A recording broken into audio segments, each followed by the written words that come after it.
Massachusetts, enlisted 18 years ago. Awarded 2 Purple Hearts. He is survived by his parents and 2 siblings. Lance Corporal David Wyatt, United States Marine Corps, 37 years old. Grew up in Russellville, Arkansas. Studied at the University of Montana. He is survived by his wife and 2 children. Lance Corporal Skip Wells, 25 years old. He was from Arkansas, and he was a student at Georgia Southern University. He is survived by a military family, including his former military mother. Sergeant Carson Holmquist, United States Marine Corps, 25 years old. 2 deployments. Grew up in Grantsburg, Wisconsin. He is survived by his wife, child, and parents. We learned this morning that United States Navy Petty Officer Randall Smith died from injuries he received on Thursday, July the 16th. He is from Ohio and is survived by his wife and 3 daughters. Our prayers to these fallen heroes.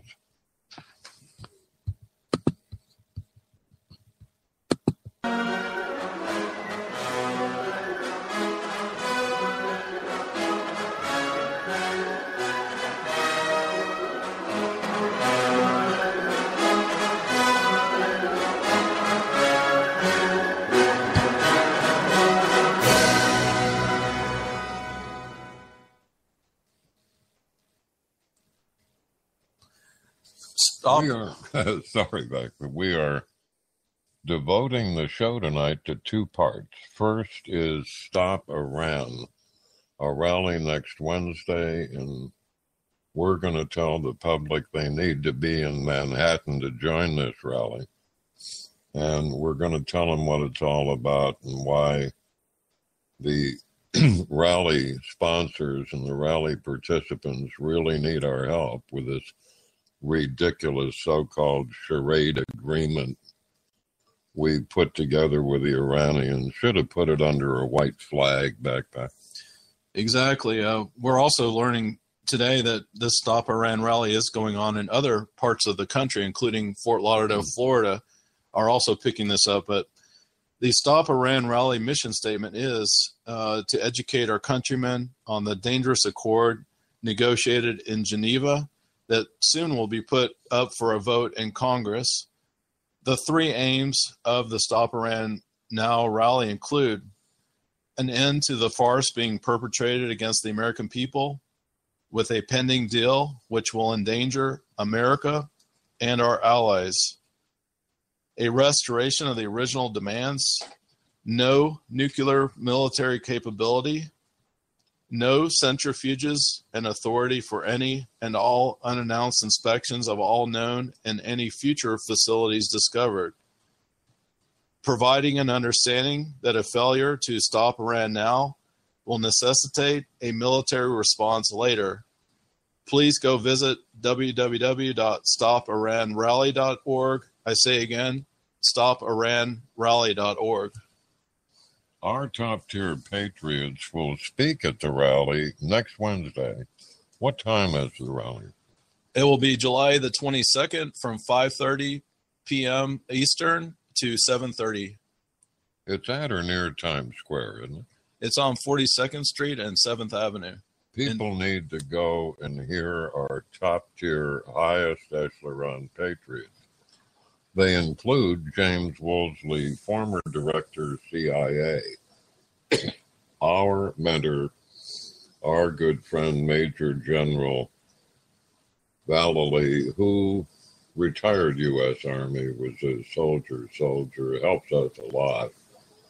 Lieutenant Colonel Alan B. West, whom everybody knows, Admiral Lyons, and the famous attorney Dershowitz Esquire. We've got a top-tier lineup running this thing, don't we, Backpack? Yeah, we really do, and I'm sure there's ways to get that out far and wide. And now we're learning other cities, such in Florida, is also picking this up and having their own set of speakers who are dignitaries, including Wild Bill and others. So we're seeing it branch out to other cities at the same exact time and date. Well, the organization of Stop Iran sure has an immediate future even after the rally. We'd like to read tonight a paper authored by our good mentor and friend, General Vallely. We'll get to that in a couple minutes, if you will. What else do you know about the rally?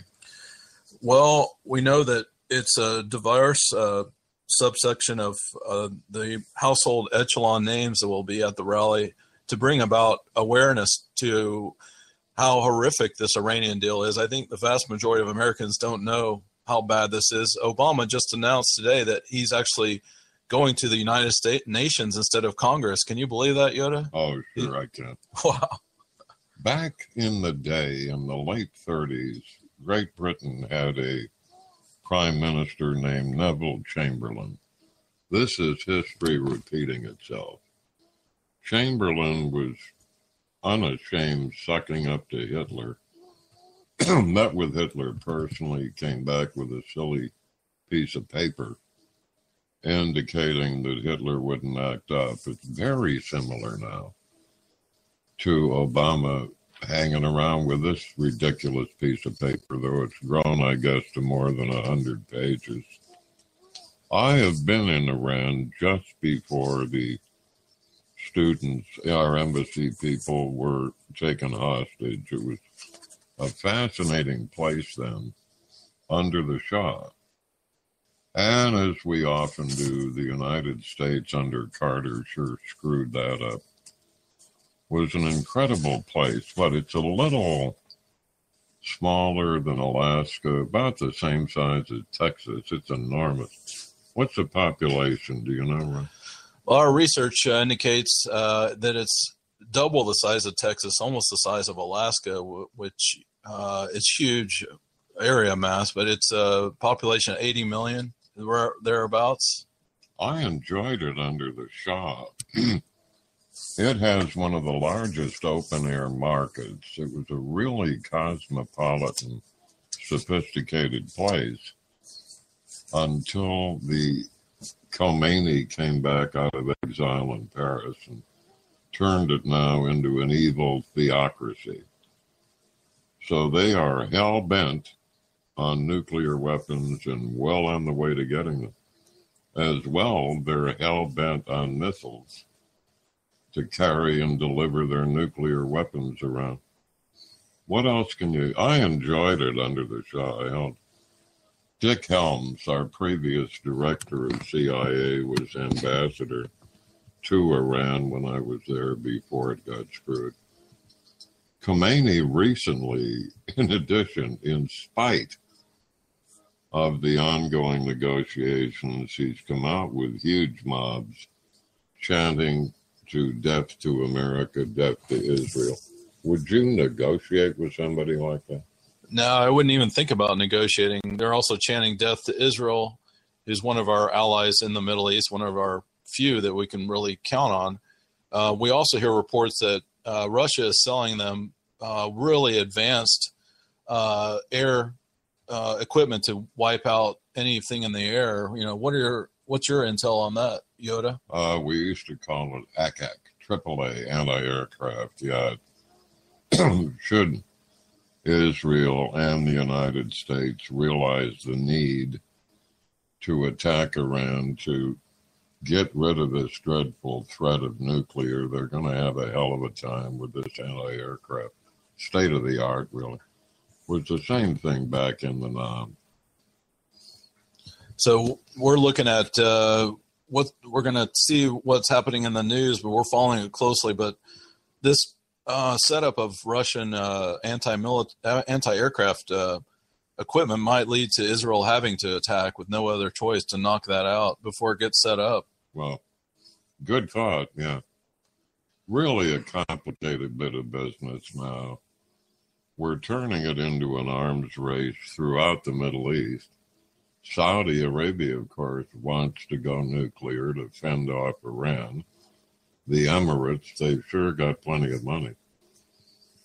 I understand that Saudi has had an agreement with Pakistan for a long time that Pakistan will supply Saudi with nuclear weapons. Complicated, dangerous bit of business. Could, in fact, lead to World War III. Could involve us.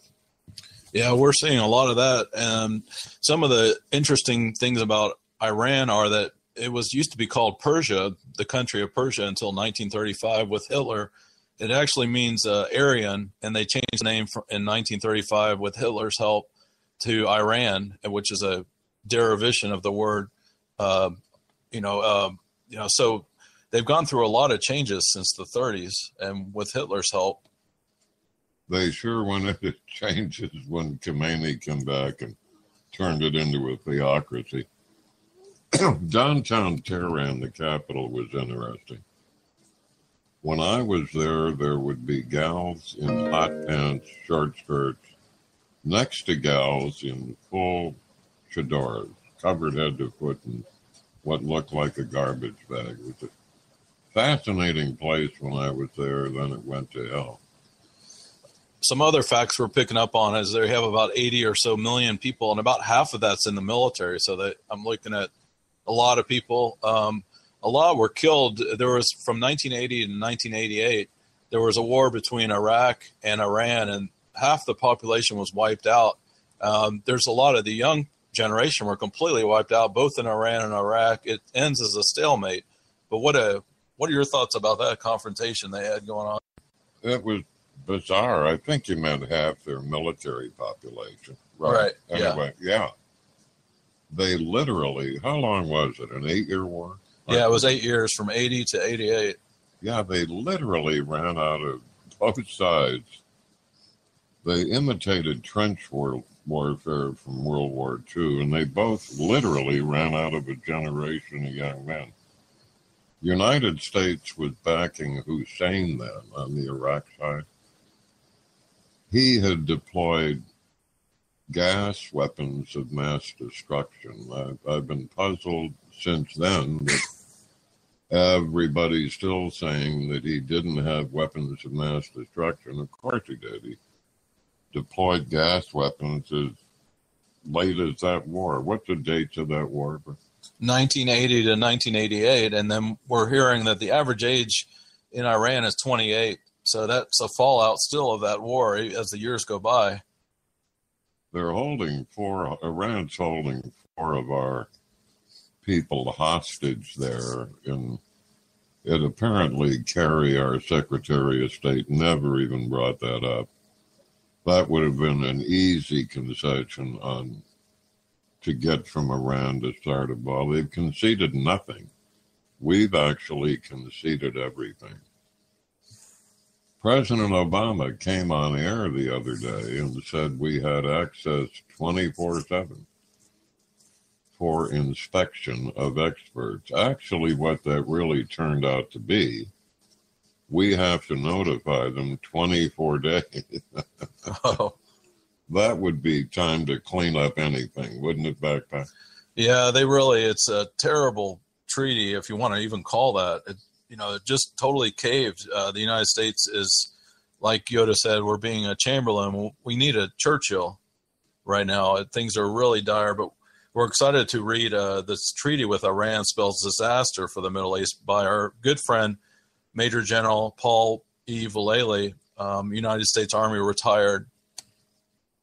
I'm curious. I keep hearing that President Obama and his lackey, Kerry, who couldn't negotiate anything anyway, I keep hearing they were hell-bent to give it all away for Obama's legacy. Cynical as I am, I believe it's more than that.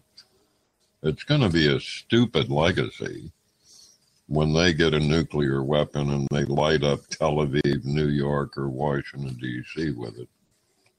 So I really don't know what's in Obama's head. I guess that's a good thing, but I'm suspicious, Backpack, that it's a lot more than his legacy, because I think he's even smarter than that. We're going to make contact with our former director CIA James Woolsey and our mentor, the good general, and others. And we'll find out, maybe at the rally, what they think his real mission is in giving the farm away to these fanatics. Yeah, we're getting a lot of information about this and, where it's going. I think my personal predictions are I think it's going to get canceled. Either Congress is going to have to reject it. We're seeing Democrats and Republicans saying this is just a horrific deal. So from both ends of the spectrum. I wonder if he'll still veto that or executive order or some way to get around that even. He will. There was a recent press conference where he was confronted by a reporter who called him out on the 4 hostages, and he was about to cry. It was quite a press conference. If people haven't had a chance to watch that yet, just recently, they just nailed him about how can you even think about a treaty when the other country's holding 4 hostages. Our insiders, which we're indeed fortunate to have, are predicting a nuclear bomb in the near future that Iran will then give to the huge terrorist organization Hezbollah, who will then attack Israel and D.C. or New York with it. We have a recent paper written by the good General Vallely, don't we? Yeah, we do. You got that handy. I'd like to share that with the audience. It's really a well-written, informative bit of paper writing. By Major General Paul E. Vallely, July 11, 2015. I have had the opportunity over the past 12 years to be a member of the Iran Policy Planning Group and have engaged in a positive manner the members of the Iran opposition who defected from Iran after the Shah fell in 1979. My heart and soul yearn with them that the tyrannical government under the Ayatollahs would be replaced by a Democrat government, but that has never happened. All we have seen is an evil and radical Islamic regime gain in strength over the years and support international terrorism, torture, and murder of its own people and others throughout the world. Can you only imagine what chaos and turmoil they will create with an expanded and stronger armed forces and with a nuclear capability that can reach any target by air, land, and sea-launched weapons? These are indeed fanatics. There's suicide bombers every day throughout North Africa now and the Middle East, and one we had in Chattanooga recently. So we need to do something about this. We need to do it quick, Backpack. President Obama is aiding and abetting an enemy, and Iran is an enemy of the United States. As Yoda points out, every day they chant death to America, death to the United States on their streets. This is a treasonous offense under the Constitution. So from 2009 to the present, Obama, with the guidance of Valerie Jarrett, who is an Iranian, has been involved in a clandestine negotiations with Iran, the largest state sponsor of terrorism in the world.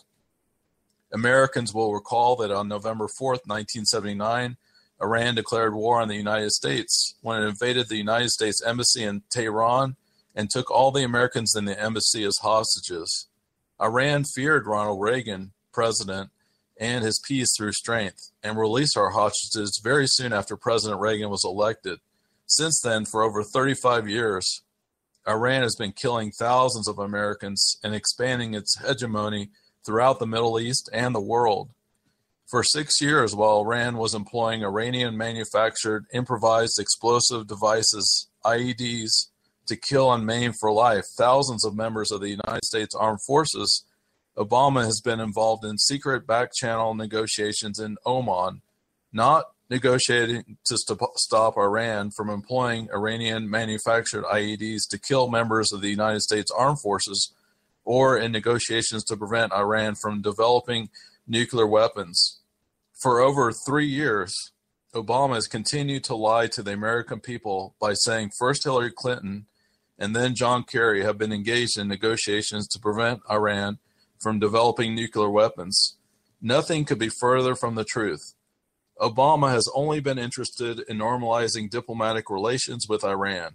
regardless of the cost to the lives of United States military personnel in combat over a 6-year period, regardless whether it resulted in giving Iran nuclear weapons to put atop its intercontinental ballistic missiles. The treacherous activity with Iran began with Hillary Clinton and continues with John Kerry. The Obama's clandestine activities have been covered up for 6 years by the left of center, liberal media establishment, and the members of the United States Congress, who have been kept informed of these step-by-step negotiations. This goes on and on and on. It's absolutely incredible. One of his motives in linking up with Cuba and now socialist Venezuela, the Cuban part is really to close down Gitmo, Guantanamo, the prison there. That'll put 100 or so high-value terrorists back on the battlefields again. What in the hell is he playing at back? What's your intuition about it? Well, Obama chose to decouple his negotiations concerning Iran's development of nuclear weapons from Iran's aggressive behavior in the Middle East that was killing members of the United States Armed Forces in Iraq and Afghanistan. Obama, Valerie Jarrett, Hillary Clinton, and John Kerry backtracked on virtually every demand that would have curbed Iran's nuclear weapons development program, and an international inspection regime that would have detected Iran's continued violations of every agreement it ever entered into.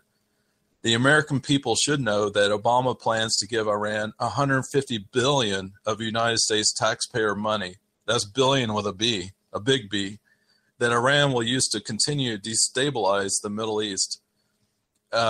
They will lift economic sanctions, that Obama will. They will impose on Iran for going forward in the development of nuclear weapons.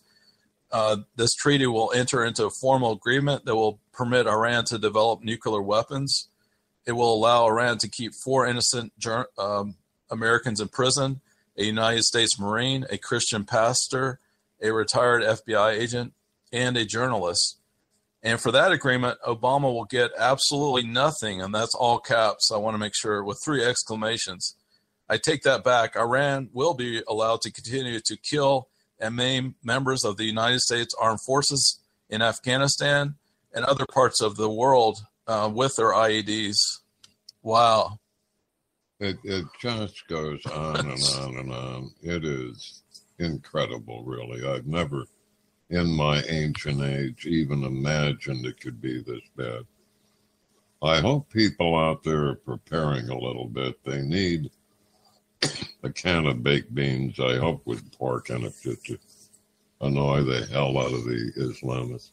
Well, that's a great, we have on the second hour, we're going to talk with Dr. Bones and Nurse Amy with doomandbloom.net website. I say again, doomandbloom.net website. It's a great interview about how to be prepared. And it's a wonderful working relationship we have in a series of interviews we're going to do with them.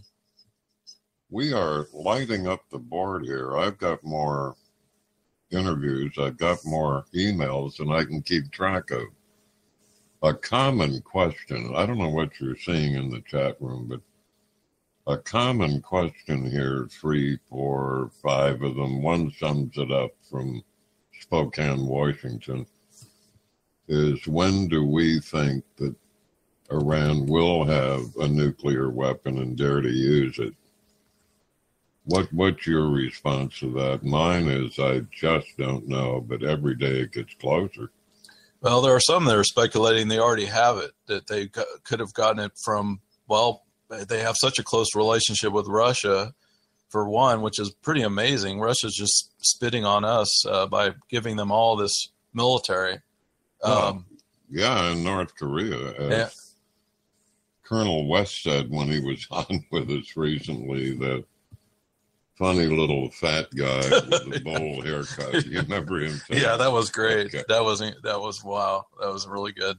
Back to the paper, if you will, back then. The American people. Okay, so Iran's supreme leader, Ayatollah Khomeini, has been steadfast with his red lines, whereas Obama made concession after concession on virtually every Iranian demand, such as excluding inspections by the United Nations IAEA inspectors, to ensure Iran is not developing nuclear weapons at military facilities.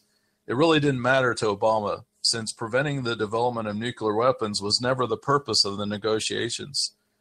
The goal of Obama negotiations that began in 2009 has always been to focus on normalizing diplomatic relations with Iran, just like Cuba.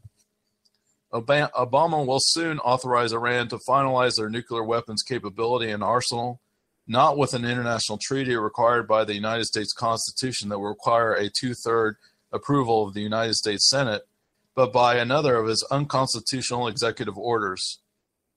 In doing so, Obama will have initiated a nuclear arms race in the Middle East, may be responsible for forcing Israel to take action in self-defense, to strike Iran's nuclear weapons manufacturing facilities, and in Obama's ineptness will probably set the stages for escalating events into the first and second phase of World War III.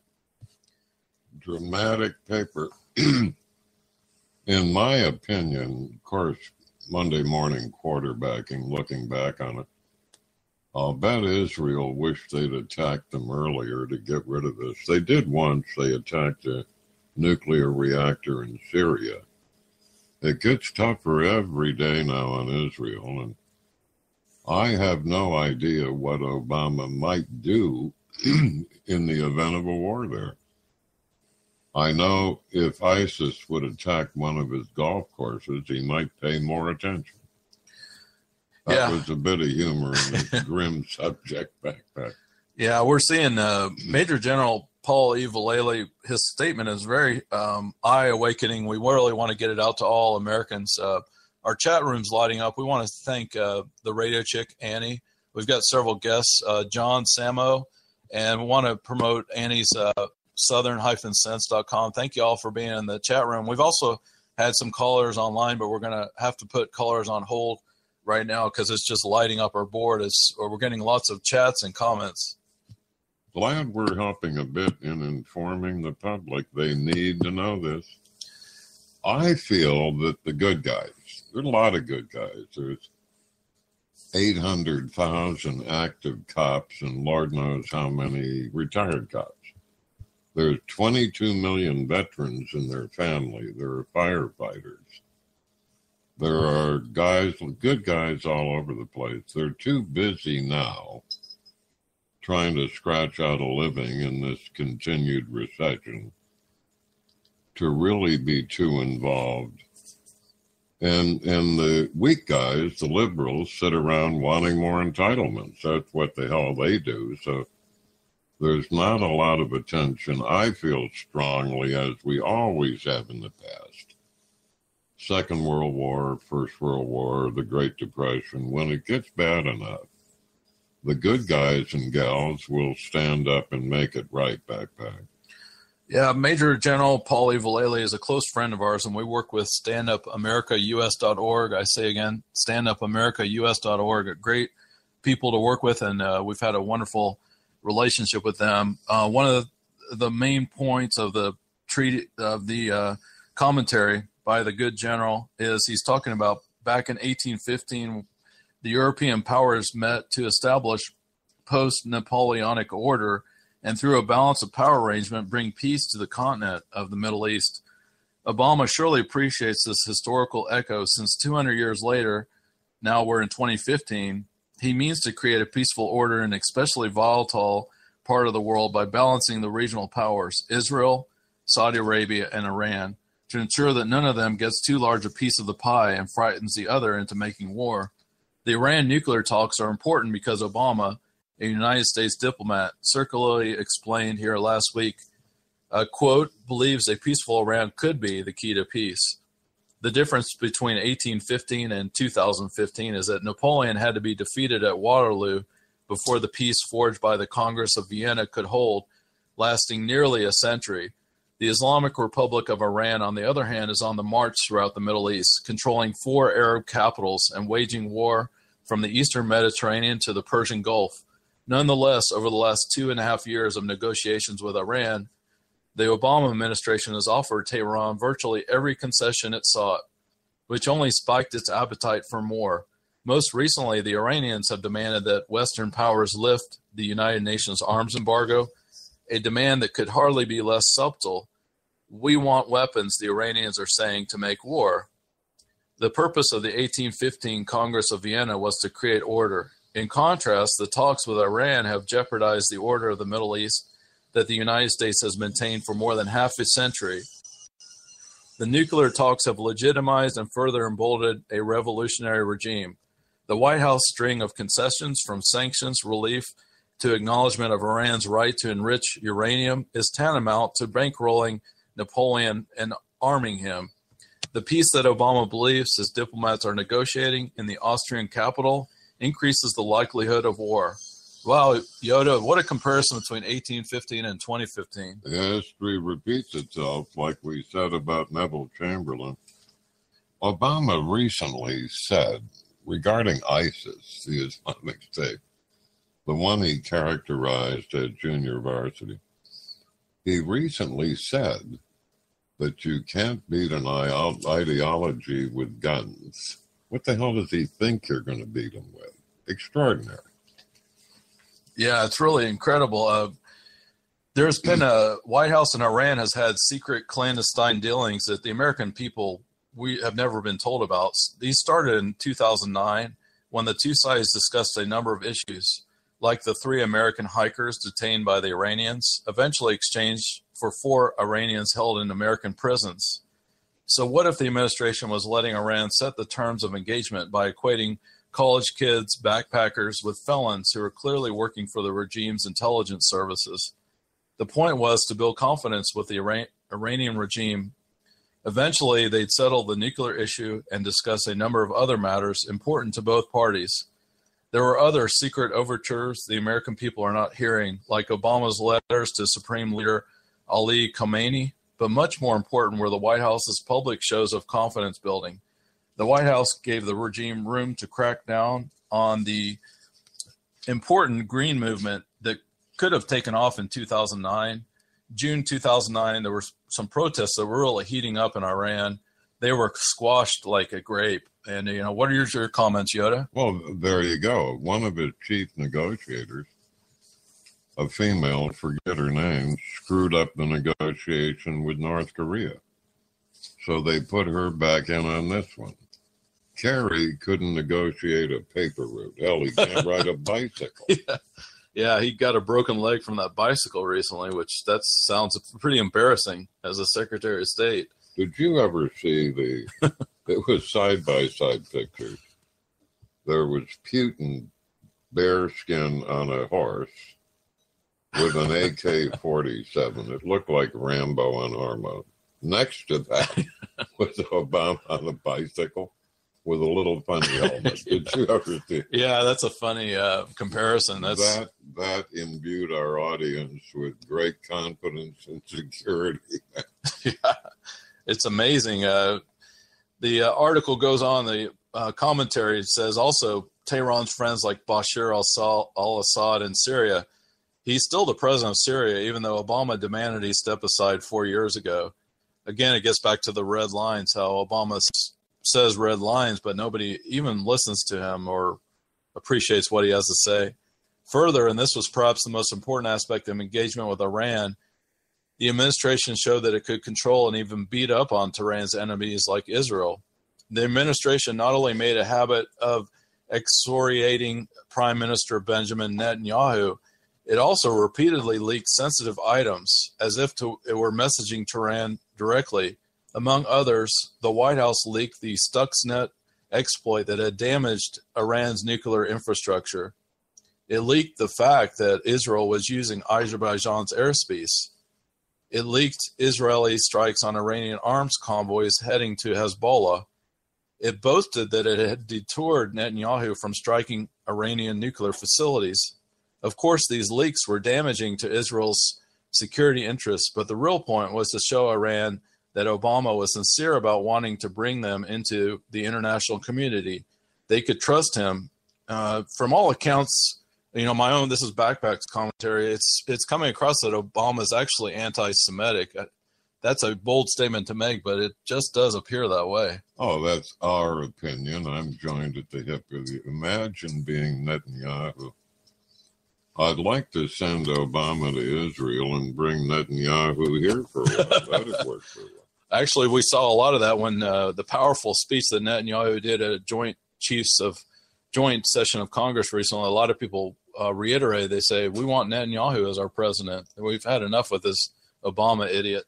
His reaction to this ridiculous charade non-negotiation, I think Netanyahu said it was a stunning, do you remember, stunning disaster in history, or words to that effect? Do you remember that one? Yeah, one of the worst negotiations ever, as we're seeing the fallout of that. And a lot of this clandestine secret stuff that Major General Paul E. Vallely has access to that the average American doesn't. He's been, this is the importance of getting this out there to everybody. Well, back to the rally next Wednesday for 4 o'clock near Times Square. If you're anywhere near New York, please attend that rally and learn how we can take some action against this nonsense. We're going to have callers call us on to record on air for our next week's program of what's going on there back then. Yeah, we're looking forward to that. We've already reached out to some speakers, and we're going to be excited to report back what we're finding out there. And this is insiders information that we're not hearing on the mainstream media. Well, after your great reading of that in comments, I'd like to play your personal friend, our man IQ Razouli's commentary on what Islam and Muslim really is. It is clearly not, look at Chattanooga, it is clearly not the moderate, peaceful, tolerant damn thing. You know, it's what it is. It is a caliphate, meaning taking over the world, and ISIS is making great strides for that now. We're not doing a thing, really, about interdicting ISIS. President Obama keeps talking about containing it or something. A word on our drone strikes. We're claiming so many fighter bomber and drone strikes. 60-odd% of them never drop a bomb. Wow. They're ordered to come back with the ordnance hanging off their wings. A dangerous thing in itself. So you can reduce even the pathetic thing he's bragging about, attacking by air, by 40% anyway. 4 out of 10.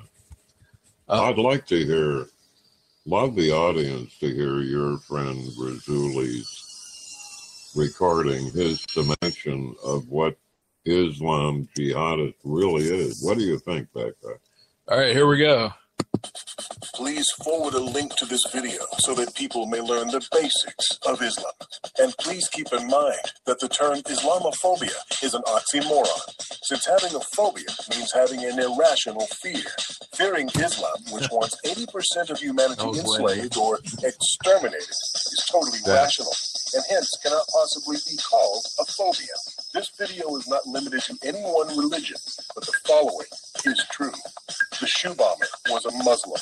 The Beltway snipers were Muslims. The Fort Hood shooter was a Muslim. The underwear bomber was a Muslim.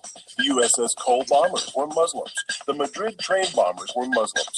The Bali nightclub bombers were Muslims. The London subway bombers were Muslims. The Moscow theater attackers were Muslims.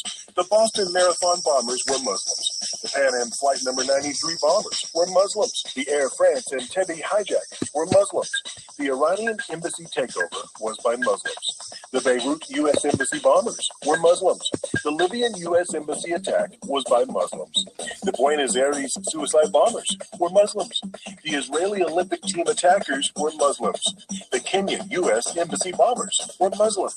The Saudi Khobar Towers bombers were Muslims. The Beirut Marine Barracks bombers were Muslims. The Beshan Russian school attackers were Muslims. The First World Trade Center bombers were Muslims.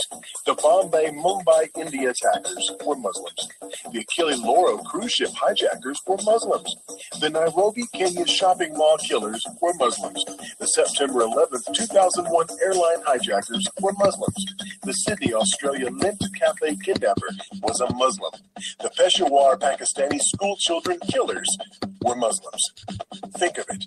Hindus living with Jews, no problem. Baha'is living with Jews, no problem. Jews living with atheists, no problem. Sikhs living with Hindus, no problem. Hindus living with Baha'is, no problem. Christians living with Jews, no problem. Jews living with Buddhists, no problem. Shintos living with atheists, no problem. Buddhists living with Sikhs, no problem. Baha'is living with Christians, no problem. Buddhists living with Shintos, no problem. Buddhists living with Hindus, no problem. Hindus living with Christians, only a rare problem. Atheists living with Buddhists, no problem. Confucians living with Hindus, no problem. Atheists living with Confucians, no problem. Muslims living with Jews, problem. Muslims living with Sikhs, problem. Muslims living with Hindus, problem. Muslims living with Baha'is, problem.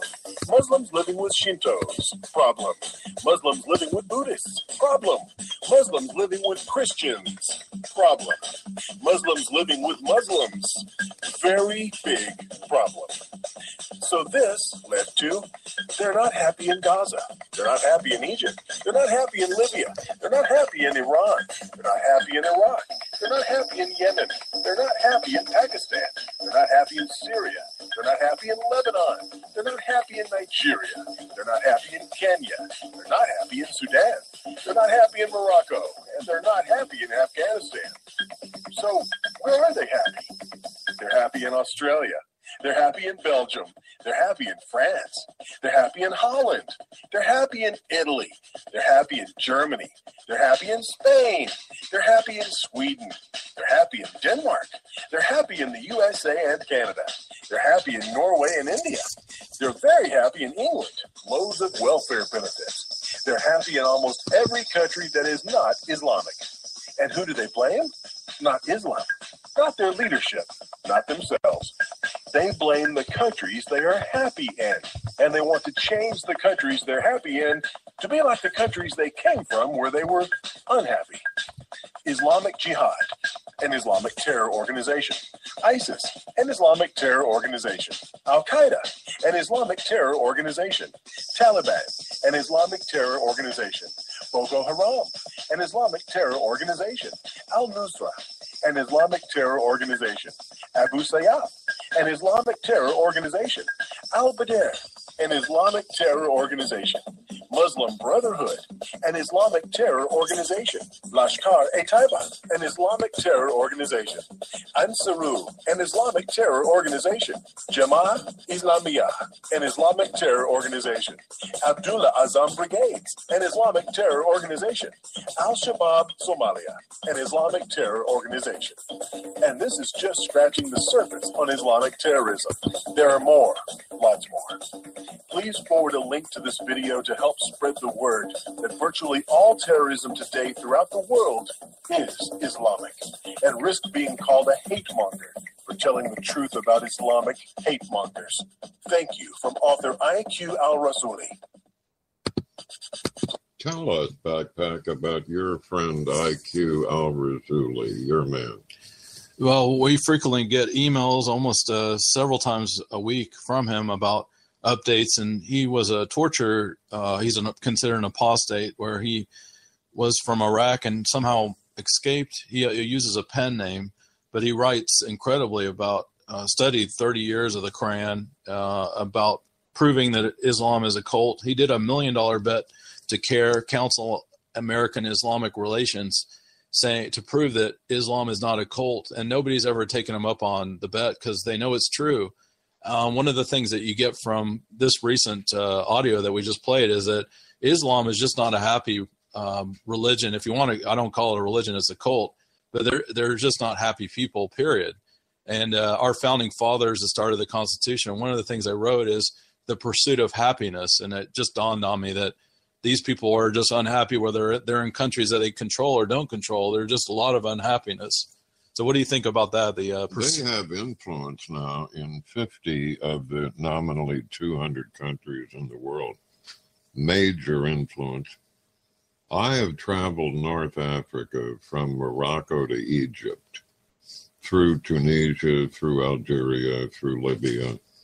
I've traveled extensively throughout the Arabian Peninsula, including Oman and Yemen, where I got my ass kicked totally. Anyway, you can't be a little Muslim. You can be a little Catholic with a small c.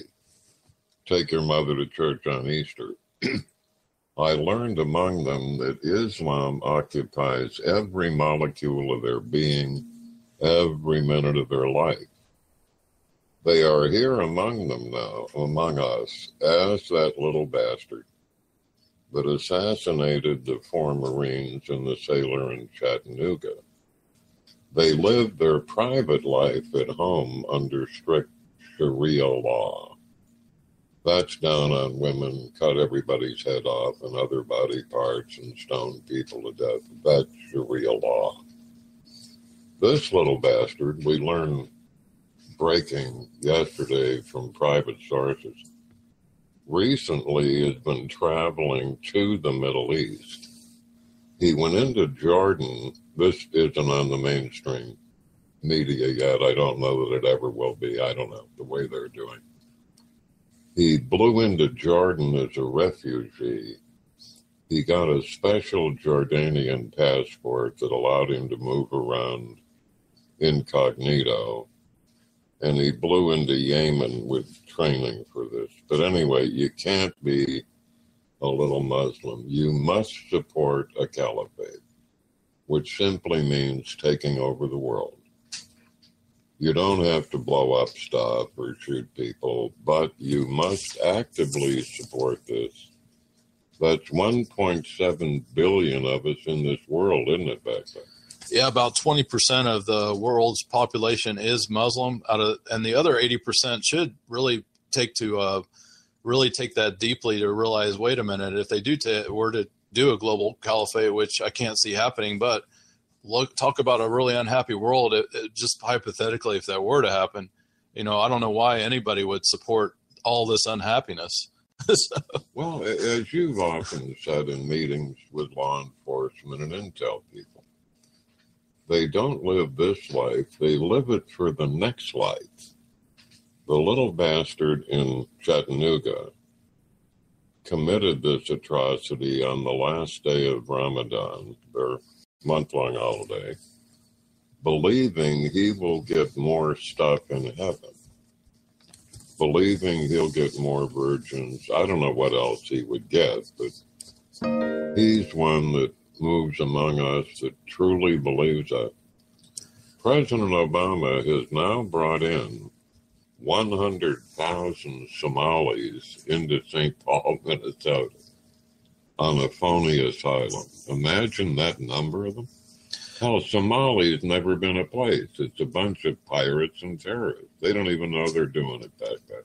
Yeah, that's one thing. Yoda and Backpack, Voices of Global Freedom, MagnifyView.com. We've talked extensively about a lot of these places that are so-called countries, and they might even have a seat in the United Nations. They really aren't. Places like Libya, Somalia, we just mentioned, on and on, Afghanistan, many of these countries that they're just a bunch of tribes running around killing each other, and they're living in 7th century mentality. So it's really amazing that, you just go and you see it's a rock pile. If you go check out some of the Google images on some of these countries, you see it's just a giant rocks. And some of the more important points to talk about Iran too, just as we close off on that subject, is they are one of the biggest human trafficking countries in the world. And they do not share any of their trafficking efforts to any governments. They keep that hidden. It's a big part of their economy. They do have border the Gulf of Oman, the Persian Gulf, and the Caspian Sea between Iraq and Pakistan. So these are all vital trade routes. If they ever, which they've threatened at shutting them down, our oil prices will double, triple, or quadruple at the pump. And despite substantial government efforts from all around the world to try to control their measures with the border with Afghanistan. Iran is still one of the greatest shippers of heroin to Europe and beyond. So this country just does whatever they want, and bumbling Obama tries to make something out of. It's just disgusting, in my opinion, what this treaty is. I like bumbling Obama. Well, to wrap up this hour, we've got a rally next Wednesday, 4:00 in the afternoon near Times Square, Manhattan. It is top tier, highest echelon participants to that, including James Woolsey, former Director, Central Intelligence, our mentor and guide and good friend, the good General Valley, U.S. Army retired, Colonel Alan B. West, former Congress guy, the world-class attorney Dershowitz Esquire, and on. We'll have call-ins. We'll be playing that in our next week's show. We'll also, in our sister magazine, the million-circulated MagnifiedView.com, be reporting on what happened at the rally. What else can we say about the rally back then? We also want to say thank you to our good friend, the radio chick with Southern Sense. She just chatted out that she plugged stopiranrally.org several times on our show yesterday. So thank you, Annie, the radio chick, for doing that and staying with us through the chat room. And we're excited to be back on your show this week. We'll come on and give updates as we hear the news. So thank you for also promoting www.stopiranrally.org. Thank you, Annie. Thanks for being with us, Annie. We will indeed talk with you Tuesday. We're going to move over after our theme song to our second hour, which is the most important part of surviving a natural or terroristic disaster. It is the preeminent couple calling themselves Dr. Bones and Nurse Amy, fond friend of ours. You need to stay tuned. Don't touch that dial. Do anyone touch dials anymore? How does it work in your techie world, Backpack? You touch a dial now. Well, we have to give a nod. Energy Efficiency Pros, EE Pros, solutions that save you money. Are you a commercial business looking to reduce costs on your energy bill? Replacing traditional light bulbs with LED results in tremendous savings every month. Commercial, industrial, and manufacturing facilities from coast to coast are saving up to 90% on their skyrocketing costs of energy. Energy costs are rising every month, but using EE Pros lighting saves money, time, and will bring you happier employees and customers. For a free audit and evaluation of your facility, contact or email Don Arrigo, president of EE Pros, at 480-585-9161, 480-585-9161.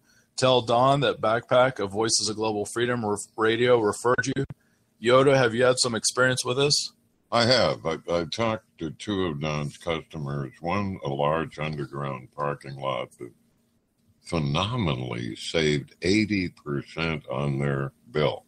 Anyway, President Obama boldly said that he was going to dramatically skyrocket energy. Well, he has. He won't act on the Keystone Pipeline. He's closing down coal all over the place.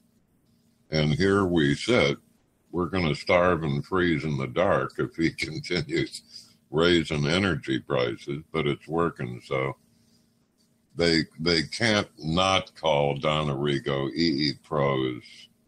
They're Scottsdale, Arizona based, but they're national in scope. Thanks, Backpack. Go visit eepros.com. I say again, eepros.com, and feel free to give Don a call at 480-585-9161 for a free energy audit. We want to thank you. Also, we're going to talk about one of our close friends, Tim Kalin with impactanalytics.com. Yoda, what experience have you had? Tim and I worked together in Beirut, Lebanon, after the embassy bombing, U.S. embassy bombing, and the Marine barracks bombing. I am biased and prejudiced. Tim's a personal friend and old former colleague. He has Impact Analytics, which is everything for conservative, patriotic people. Take a look at that website. He also has some clean money-making ideas, profit-making ideas for those listeners who have in their records, their computer Rolodex, about 1,000 email addresses. So everybody needs to take a look at Impact Analytics. Those out there with nominally 1,000 email addresses, give Tim a buzz at his Impact Analytics office and have a word with him. What's he been doing recently? Yeah, please go check out punchingbagpost.com. I say again, punchingbagpost.com, a great consortium of the greatest conservative news from all around the world.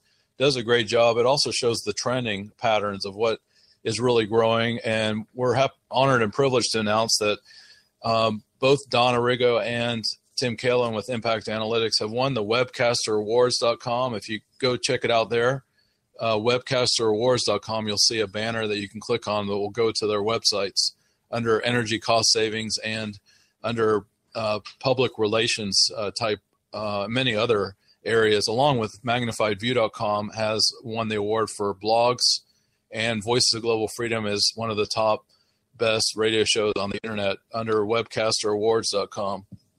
Tim also helps our sister magazine, magnifiedview.com, in publishing a newsletter. So he's really our satellite office in Florida.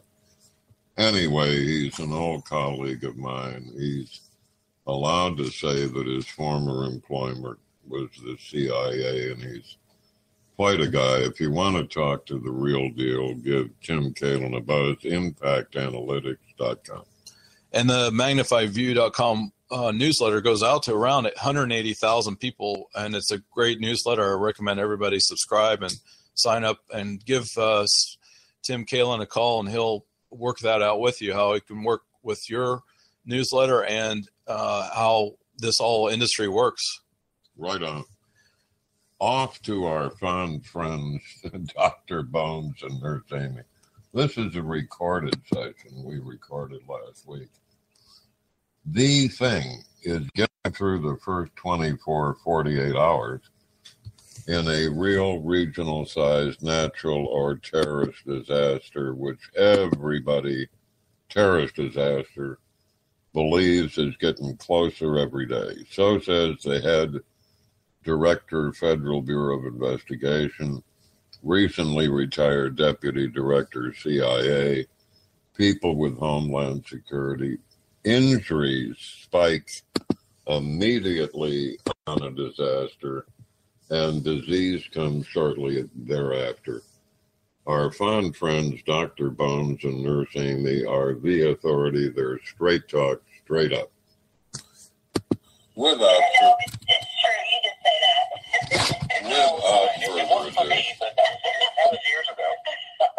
I'm dying to connect with this pair again. Time goes by. One Dr. Bones, one Nurse Amy. He is the king of diamonds. She's indeed the queen of hearts. Good afternoon, guys. Hey, Yoda, thanks for having us. And backpack. We are honored to be here. Oh, great to have you. It is your show. Tell us what's been going on with your mammoth entity. What have you been up to?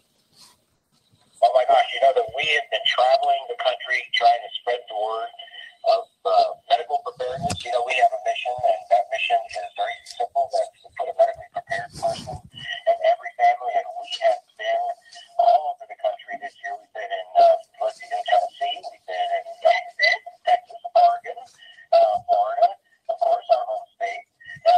We're going to be in Denver. We're going to be in Ontario. We're going to be in Virginia next week. Next week.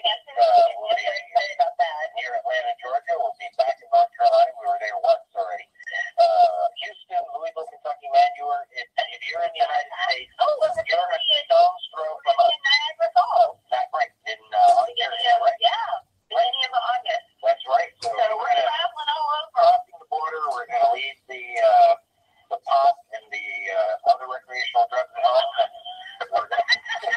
We're going to cross the border, lead jump, and of course, we're too old for that kind of stuff. That's silliness. If you're going to drink and drive, you've got to have a car. Are you appearing at shows, at preparation shows, or how are you getting around to all these places?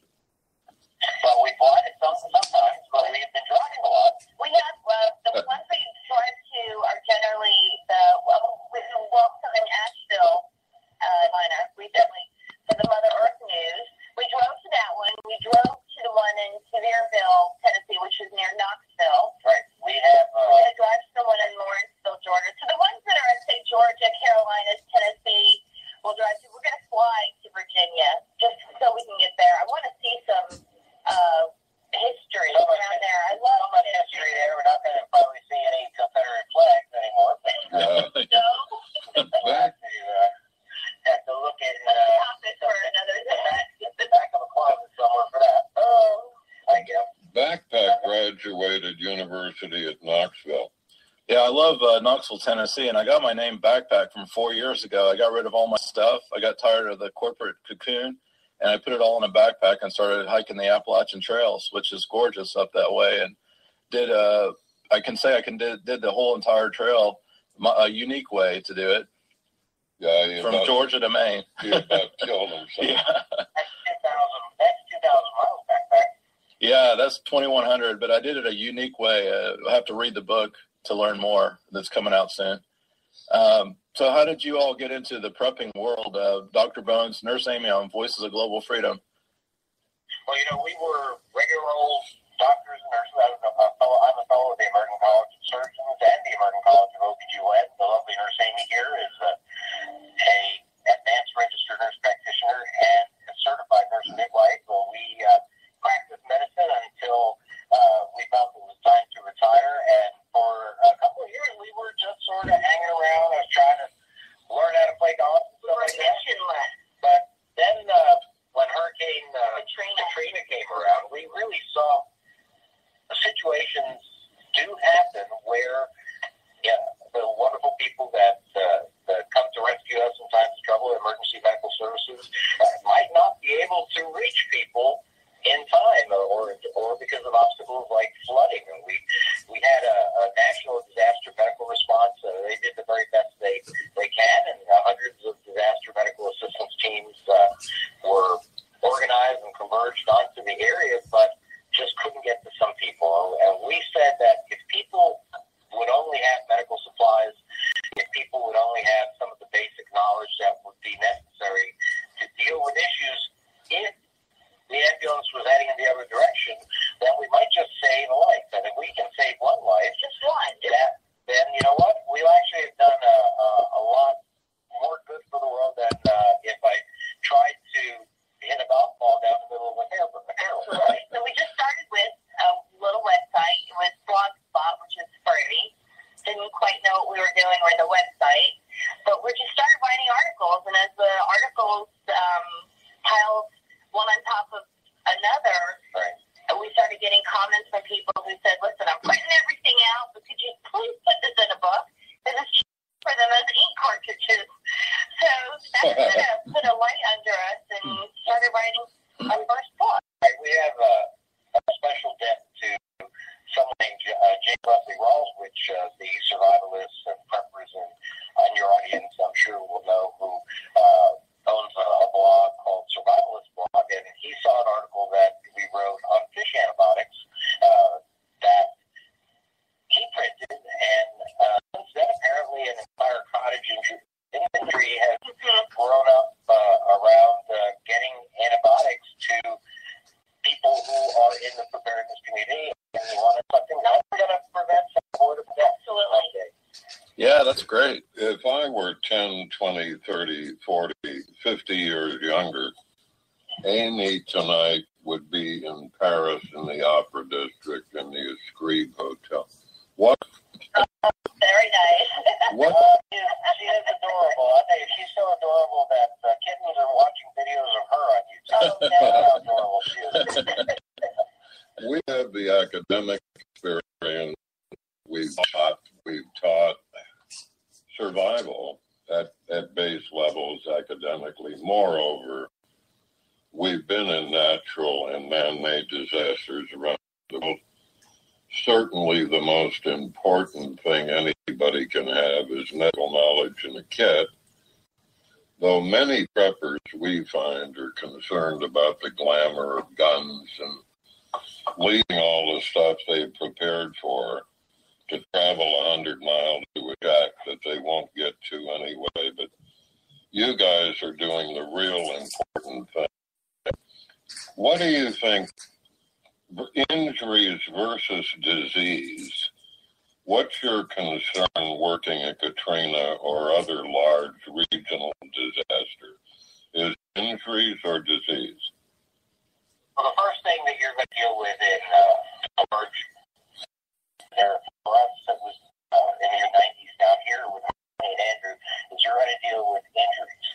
Now, having said that, within a very short period of time, in situations where there are ineffective or malfunctioning water treatment systems, then the next thing that you're going to have to deal with is the unavailability of clean drinking water. And when that happens, then there's going to be causing organisms called pathogen water, and you'll wind up having things like diarrheal disease, dysentery, are going to be things that wind up killing, believe it or not, a lot more people than gunfights at the OK Corral in the long run. As a matter of fact, I can point just back to the Civil War to prove that. I mean, there were a lot more deaths from dysentery and diarrhea, other diarrheal diseases than there were from shrapnel or bullets. So that's one thing that's important. I mean, one simple, you may not consider it a medical skill, but one simple thing that probably would save a lot of people's lives would be if people were to only learn how to sterilize water using bleach or iodine or UV light or just simple boiling. I've seen a doctor and Amy in Bali with a cholera outbreak. So much for Hemingway. Backpack asked me a question that he had encountered somewhere that I didn't have the answer to. You guys certainly will. What's going on with the heat in southern Florida? Well, I'll tell you something about it's not even just South Florida, and then you're right, it is pretty bad here. In fact, it's really dry, which is highly unusual, but all across the country, we're having record heat. Washington State, I just, in the past couple of days, spoke with somebody in Spokane, and he said it was going to be 107 degrees. Wow. Right, Oh, my God. The state of Arizona had recently a record-breaking heat wave, which saw temperatures of 115 degrees and higher. Wow. And probably about 30 people for a few days, or 30 people dying a day of heat stroke and things like that. And it's not just that. I just want to mention that in places that are less developed, that heat is, you may not consider that a disaster, but heat indeed is one of the natural disasters that kills more people than almost any other, or more than hurricanes or tornadoes, things like that. In India, they had a killer heat wave for a month, and it took thousands of lives, both in India and Pakistan. So if you don't have climate control, things that we have become used to, but still are not widely available in the rest of the world, you really are going to see some major calamities and casualties from just simple heat. I've got a great heat story to tell everybody. I was hiking in Tucson, Arizona. It was about 105 degrees a couple of years ago, and I was with a friend of mine, and we were at one of the Saguaro National Parks there, and we were told by the rangers not to hike any further. They gave an example. A couple of Germans had just died. They had plenty of water. They were in their 20s, and, when we're all in our 20s, we think we're going to live forever. But you start realizing when you're in your 40s that no, it's not going to happen. As reality starts to come in. But the key ingredient was they had no electrolytes when they were hiking. They had plenty of water, so they died because they were just losing all their electrolytes. What are your thoughts about that? Well, you're absolutely right. That's one of the main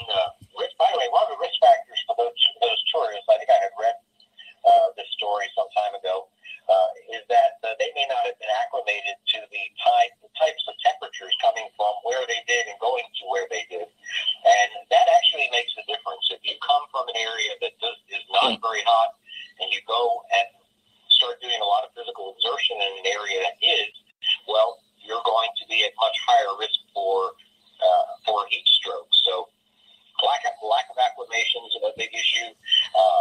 The inability to replace your body with electrolytes. Electrolytes are substances in your body that you need to maintain what we call homeostasis, or the stability of your body. And they include things like sodium and potassium, magnesium and calcium. I'm sure many of your people in the audience know this, but just drinking water alone is oftentimes not enough to replace what you're losing in your sweat. When you sweat, you lose potassium and sodium, you lose a lot of things that aren't replaced just with plain water. And that's the reason why the University of Florida came up with Gatorade. Basically, what they set out to do was to make sweat.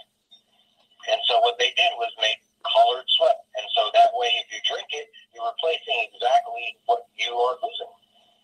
We pride ourselves, Dr. and Amy, with our sister magazine, MagnifiedView.com, on providing actionable strategies, tactics, methods. What can we do to protect ourselves from heat stroke? Well, cooling and rehydration, these are some of the basic strategies to deal with heat-related injuries. Right, the rehydration with the electrolyte. Yes, right. Specifically. Exactly. Well, the first thing you want to do, actually, is you want to get the person away from the heat source. If you can get the person away from the heat source, and remember, even if you're out at the beach, things like that, a car has no air conditioning, and so that would be a good way to get them into a cool environment quickly.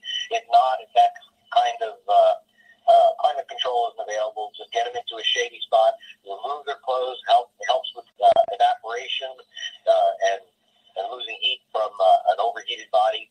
Spray that person with cool water. If you may have to drench them if they're bad enough.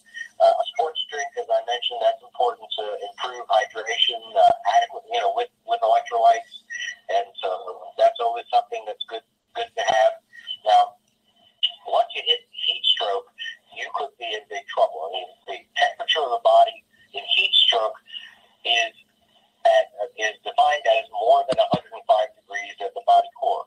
And why is that? Because at 106 degrees, the body loses sweating as a mechanism for taking heat away from the body. It loses the ability to sweat. So someone with heat exhaustion, or someone who's just over a little bit overheated, that person is going to have profuse sweating, is going to be flushed. But a person in heat stroke, that person is going to be flushed, and the skin is going to be dry. And so that's something that's very important to know when you have a person that's just overheated and someone who's actually in heat stroke. Heat stroke itself is it can cause permanent damage. And so you've got to elevate their leg above the level of the heart, put them in the shock position, drench them with cool water, remove their clothing. I think I mentioned that. Fan them, ventilate them in some way. If you can't drench somebody in water, then have moist, cold compresses. Those compresses need to go in areas where blood vessels run close to the skin. That would be the neck, the armpit, and the groin. And if you can do that, then you'll most effectively transfer cool temperatures to the body core. In our other life, we work closely here with the Border Patrol on the California and Arizona borders. How do we recognize heat stroke coming on, or a heat problem? Well, number one, I'm glad you mentioned that, because heat stroke is a largely preventable, almost always preventable heat. It's almost completely almost preventable emergency. Because if you think about it, if you're able to recognize some of the symptoms that they get, and these symptoms would be flushing, a rapid pulse, muscle cramps, they could faint, they feel nauseous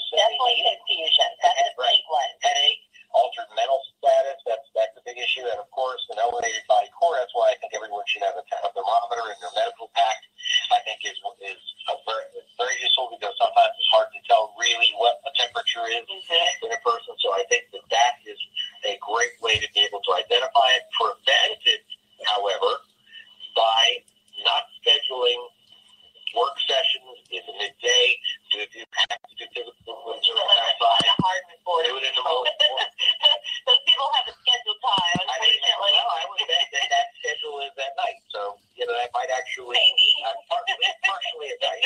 So that would be good. But from the standpoint of just in general, preventing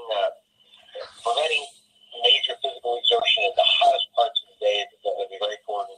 And providing appropriate fluids to people, let's say about 16 ounces or so, maybe 24 ounces an hour when you're doing physical exertion. That's important.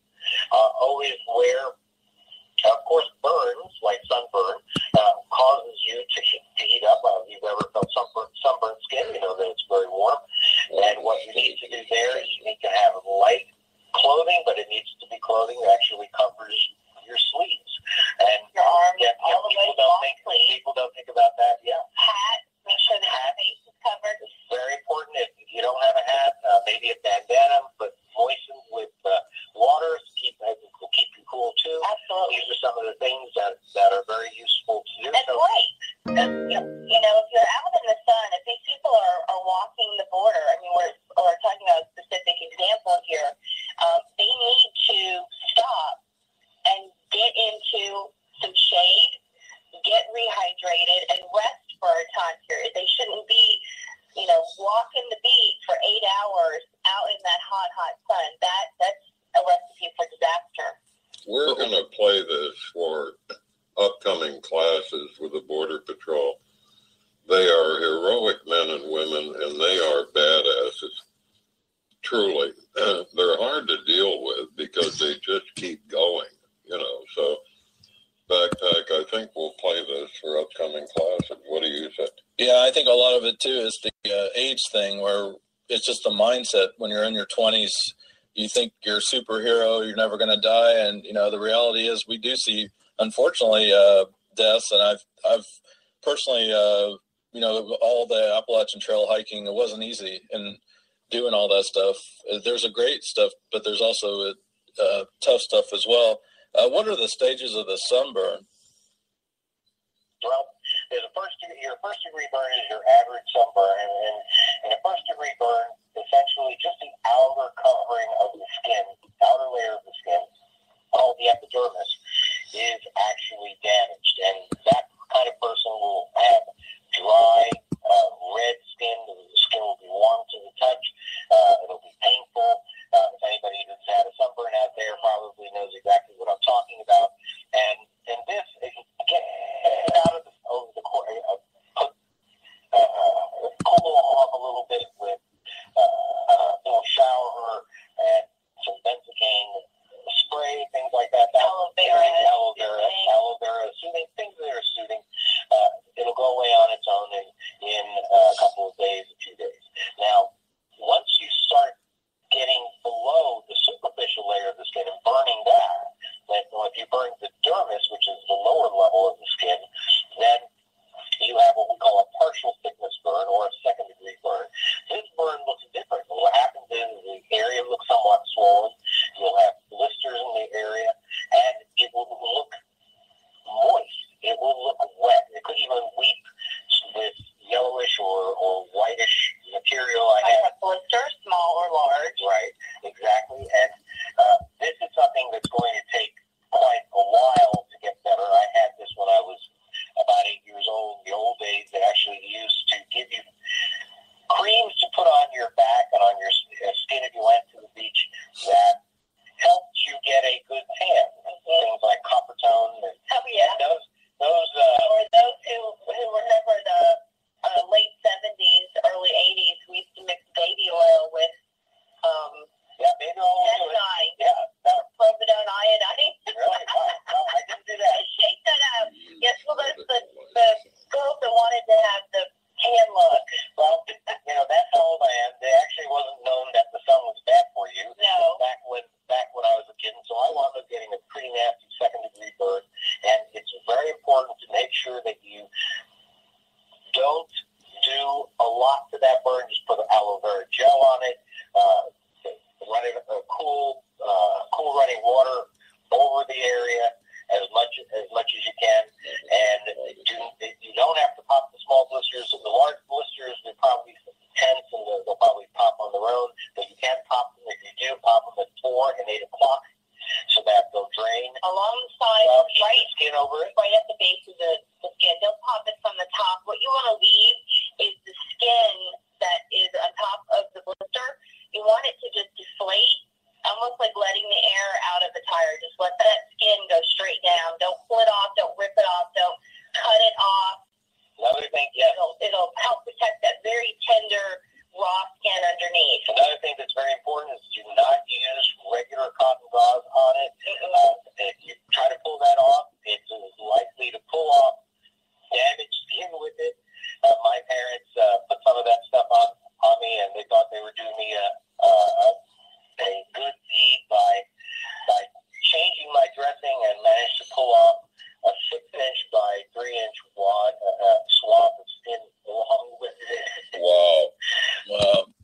Well, Yoda, we've come a long way in the last 30, 40 years, haven't we? Oh, indeed we have. This is actually exciting when you need it. It's sure good to know, isn't it? Yeah, it really is. I encourage our listeners to check out the YouTube channel. Global Freedom Network is the username, and go there and you'll see a lot of really exposing interviews, such as the one we have with doomandbloom.net. We're going to go forward a little bit because we're running short on time, but we're going to play some of the key areas that, as we discussed with Nurse Amy and Dr. Bones with doomandbloom.net. They're a pair to draw to. They're really straight up practical. They're telling people what they need. Yeah, and they use a lot of humor, which this is a dry, it can be a dry, pedantic lecturing kind of subject, but people need to get this out there far and wide. Right on, my man. So here we go. We're going forward a little bit in the interview as our clock ticks down. And here we go. There might have to be the need to deal with multiple traumatic injuries, right? One of the biggest stories we had recently was out of New Orleans when the Katrina came in. A father just refused to leave when they were all told to leave, and the son stayed with the father, and they went to every ER and they couldn't get any help. And the father just had a little tiny wound, but he picked up something from the sewage system and he died within 24 hours. What are your thoughts about that example? It's exactly what I mentioned before, that in a true disaster setting, you can expect water treatment plants to be contaminated. Water on the street. If it's flooded and water on the street, anything will have all sorts of bugs in it. Gets into an open wound, and you could easily die. It is something that I think that people just don't get it. They look at it, they look at water, and they say, well, I'm just going to get wet if I go out in there. But the truth of the matter is that there's all sorts of bad stuff in there. If you have an open wound, then you are... Stay away from open water. Right. That's what he needs to do. Because the problem is, if he would have just covered it with gauze, that water still would have gotten in there. What he needed to do was clean it up and get it closed. Even if he just put steri strips or electrical tape or duct tape, anything to hold those skin edges together, your body will heal pretty miraculously if you get them together. But even then, you never know when he might have gotten it contaminated already. Most of these wounds that are incurred in these situations are dirty. Immediately. They shouldn't be closed. So you've got a number of issues that, these people were cruising for a bruising if they didn't have medical supplies, and simply not leaving the area when they were told to do so, it goes to show that it can cost you. And it doesn't have to be the big thing. No one shot him in the heart. For your next appearance, Backpack has a great spider bite story for us while he was on his odyssey. Interesting bit of esoterica. In the Middle East today, our special forces are wearing 4 tourniquets, 2 on the arm and 2 on the legs. Right. They're wearing them in the field. They're the trick mil-spec tourniquet. So if they're hit, they've already got a tourniquet on. Interesting. I hadn't seen that till recently. Yeah, I've heard that they're being built into the clothing. The 3 guidelines are with regards to situations where you're under fire or in a dangerous setting, is to use that tourniquet. And so if you have it in place or they have it built into the uniform, so that you can use it easily, that's important. The tourniquets that we use are all tourniquets that can be placed by the injured person themselves, and I think it's a great idea. It's great that they have more than one, because there are many circumstances where if you can't breathe, you may not be able to stop bleeding with the first tourniquet. In that circumstance, you put a tourniquet above the level or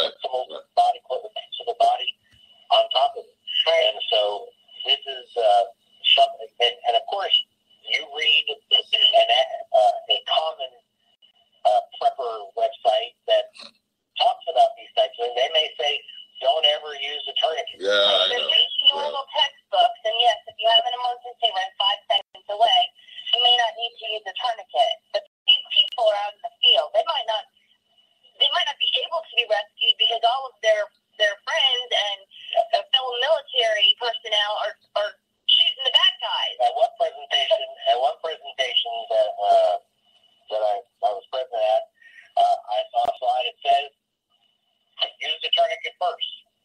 And don't hesitate. Every drop of blood. The TC3 guidelines, they say. Right. Use it immediately. Every drop of blood that is in that person is another drop of blood that's going to carry oxygen to the brain and the heart. Right. And without those, you're out of here. You, King of Diamonds and Queen of Hearts, Doom and Bloom, are unique because you are preparing people for a long haul. I've seen all of them, as you said, what you said, Amy.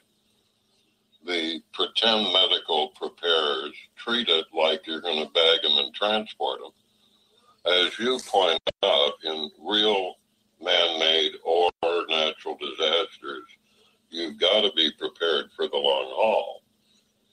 You are the only medical folks we have on Voices of Global Freedom or in the magazine, Magnified View, because of your unique approach to that. Our hats off to you, really. Yeah, thank you. We're honored. How are you doing with the Game for Kids product?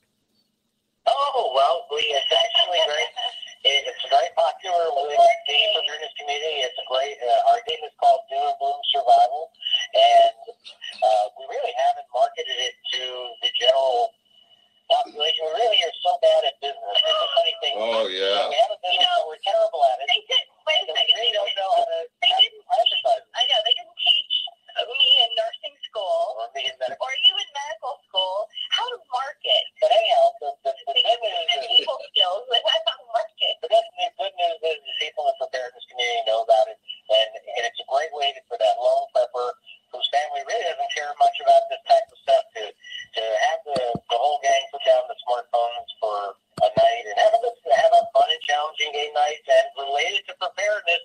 And guess what? It's all without giving them a lecture. It's all without it seeming like they're going to school. It's just fun. It's easy. It's an easy game to play. I have to say on the box it's for people 12 plus. Because apparently, legally, there are 11-year-olds that eat these things. They eat the game pieces. Follow pieces from a game. I hope your 11-year-old doesn't do that, but I played it with my nephews who are yet to reach the age of 12. Let's call it that way. And they have a lot of fun with it. It's a different game every time the way we designed it. So it's always fun. It's very replayable. Thank you for mentioning it. Backpack, we feel so bad for them. You know, they're medical professionals. They're so naive about business development and marketing. I saw their picture in a post office the other day. And I don't know why. You guys, Oh, no. as you should have by the quality of your information. I don't flatter because I'm old and it's stupid, but I enjoy compliments. You've taken it over. You've really done a tremendous job with it. Needs to be done. Yeah, it really does. So what are some of the takeaways for our listeners? Get medical supplies. You never know what's going to happen. And, a disaster for your city or your county or your state or your country might not be your disaster. Sometimes it's your house. Maybe it's just you. Maybe it's monetary and everyone lost their job now. Having supplies, and I'm not just talking about medical, but having supplies that can feed your family, can filter water, can maybe put a temporary shelter over your head, or take care of first aid issues is a really great idea, I think. And my takeaway is, don't think that medical supplies that you have enough. You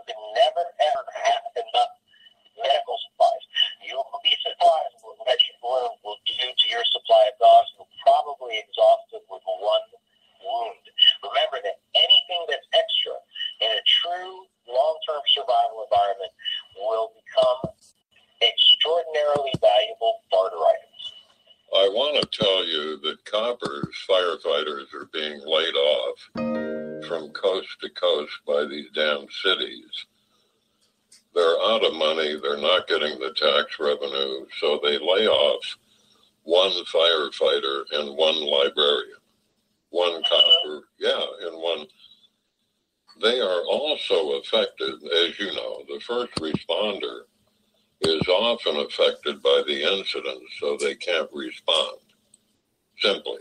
So, between layoffs, coppers now are often down to what we call officer safety levels, which is pathetic, including the current war against coppers.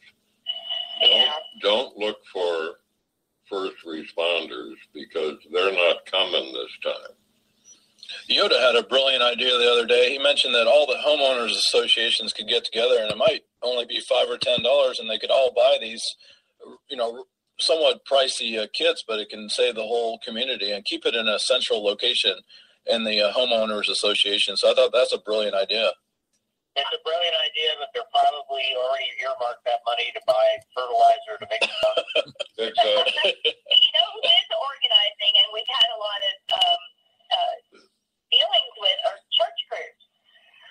Not to be religious here, but, their churches help bring communities together and feel responsible when bad things happen to communities. And so I've had church groups that have gotten together and exactly what you said, and they have purchased supplies to keep centrally located near or at the church, and they are there for the community if it's needed.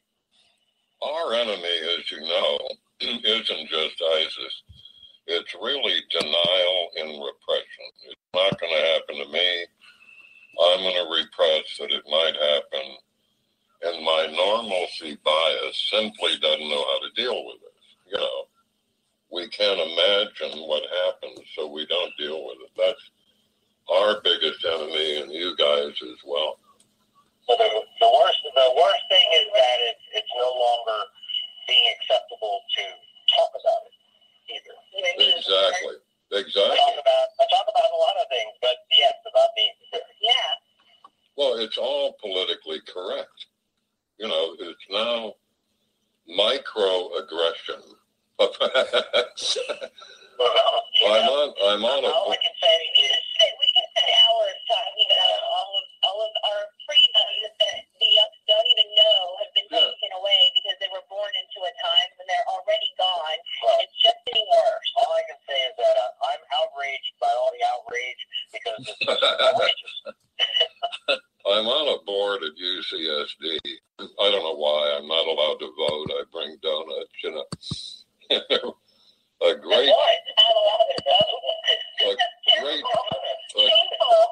great story the other day. I was addressing a bunch of researchers. One of a PhD students, anyway, the PhD asked the student how he was, and he ran away triggered to his healing room because he felt the doctor was implying that he wasn't good. So it's reached outrageous, almost comical, I guess, proportion.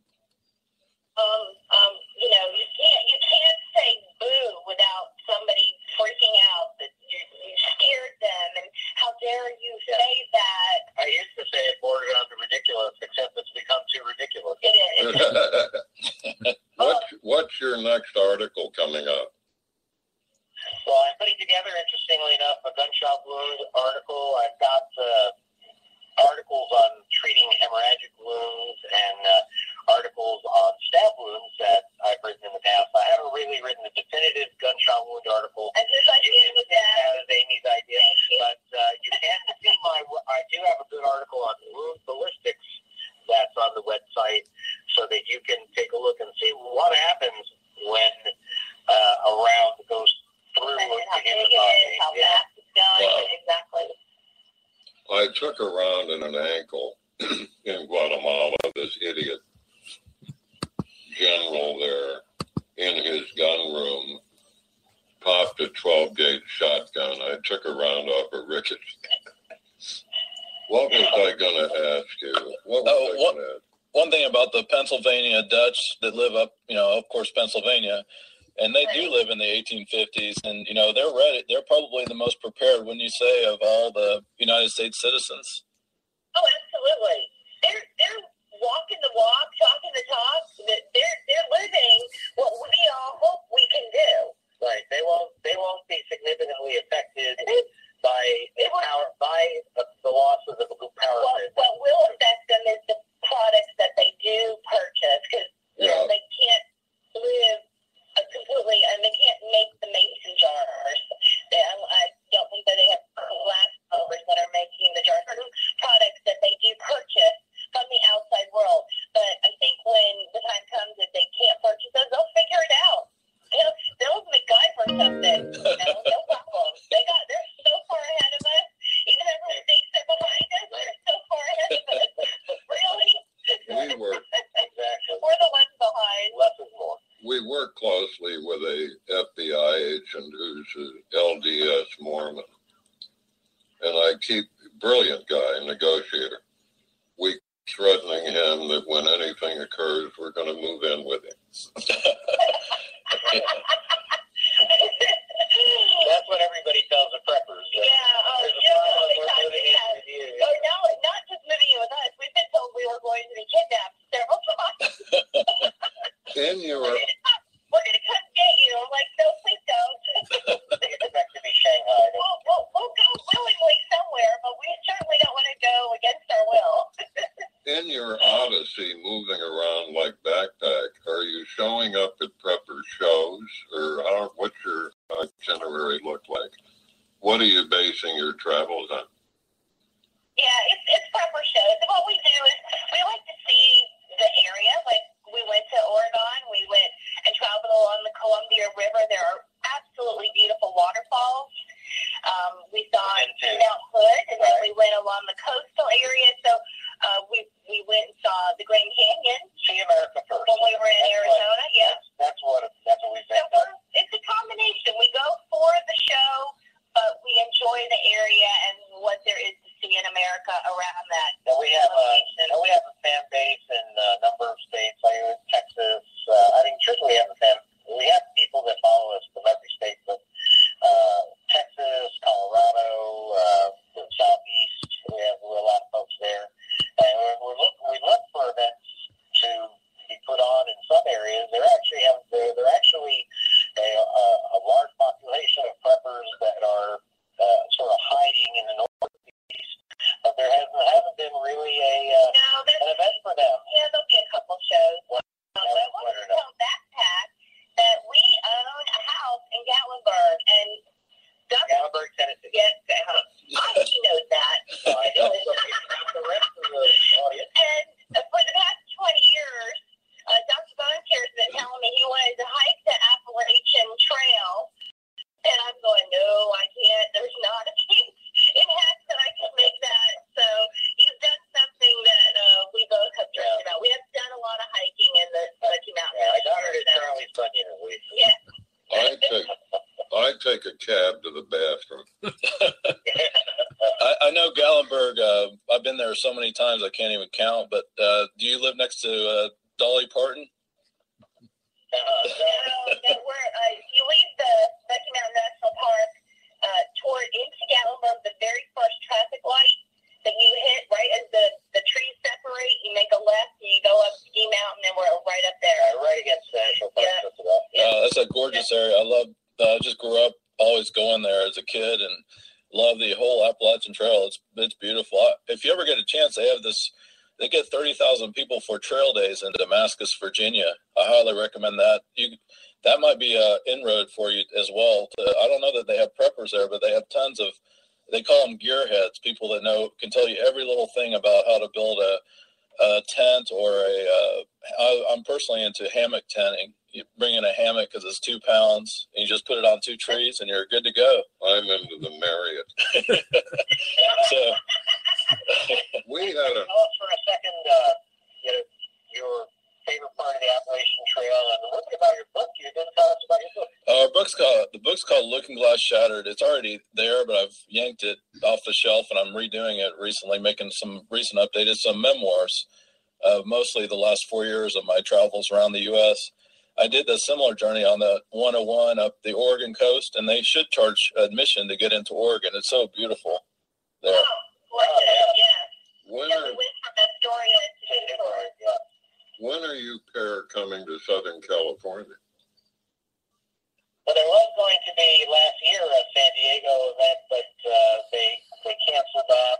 That was a shame. We were in Bakersfield, California a couple of years ago. Basically, if people indicate to us that they would like to have a class, a church group, let's say, or a civic organization, or a municipality, we will come teach. And, there are some things that we do at our hands-on specifically for the students, but a lot of what we teach, even in our hands-on classes, are great for whale birds. People that just stand towards the back or sit in the back and watch. So we have lots of free resources for people. We had a real privilege. Backpack was accepted as press at the National Association of Broadcasters in Vegas. That's about 100,000 people. It's chock full of booths, exhibits, So we were really honored that's like running around the Vatican with a Bible, or teaching strategies at the Pentagon. Anyway, we need you back in our itinerary in about 5 or 6 weeks. I think it's been a great program. I failed utterly backpack and counted them out of some product, so we need to get them back in our lineup about that time. There's some method, folks, to what we do. We're a little more strategic than we used to be in scheduling our lineup, and we need you back along with the heavy hitters we have in about 6 weeks. It's great to have you on. So what are your plans in 2015? 2015 is that we're going to keep traveling, keep spreading the message of medical preparedness, and hopefully get a few more families that have that one medically prepared person. Well, thank you so much for being on our Voices of Global Freedom, magnifiedview.com. Thank you so much for inviting us.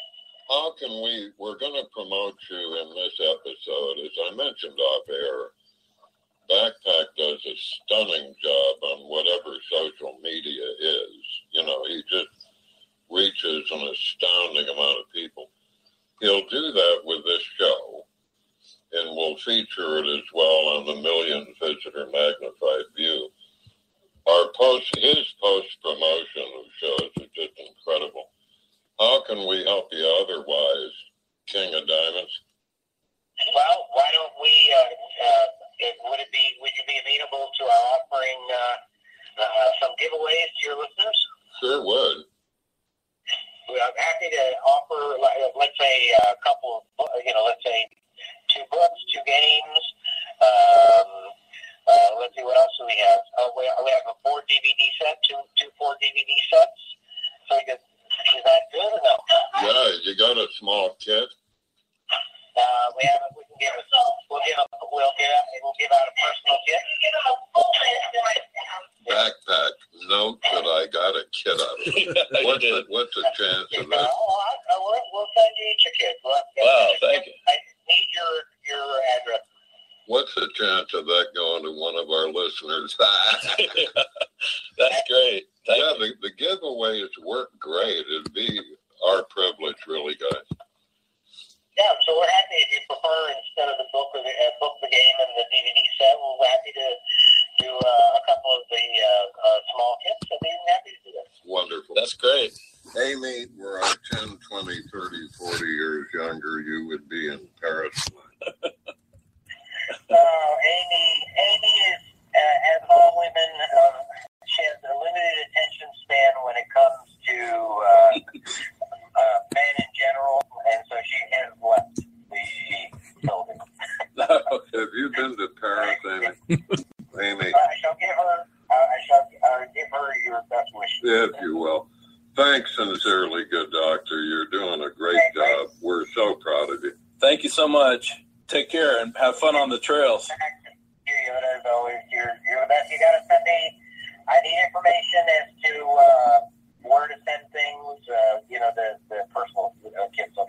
Okay, we're going off air right now. We'll follow up with you. Thank you so much. Okay, bye now.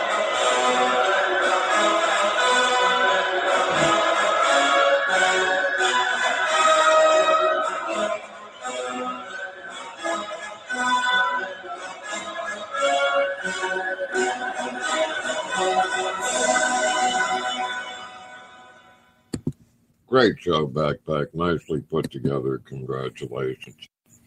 Bit of a summary. We did a due memorial to our 5 fallen heroes, the 4 Marines and the 1 sailor.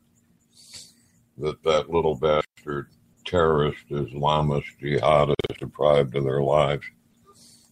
What has to happen with that is the first week in basic or second week boot camp, you learn about force protection. That's drilled into you for the rest of your military experience.